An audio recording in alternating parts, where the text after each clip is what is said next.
Yay mövsümünün qızmar günlərini yaşasaq da, son günlərdə ölkəmizin bəzi ərazilərində hava şəraiti dəyişkənliyi ilə diqqət çəkir.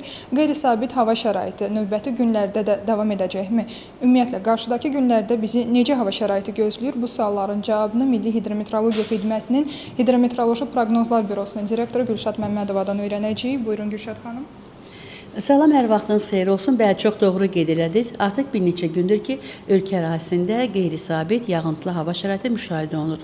Bəzi bölgələrdə yağıntılar isə leysan xarakterli güclüdür və düşən yağıntının miqdarı Quba-Qusar zonasında 27 mm-də qeydə alınmışdır.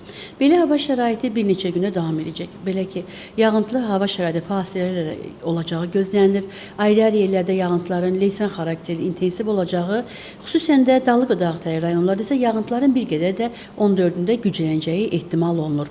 Gözlənilən yağıntılı hava şəraiti ilə əlaqədar çaylarda sululuğun artacağı, bəzi dağ çaylarından isə qısa müddətli sel keçəcəyi də istisna olunmur.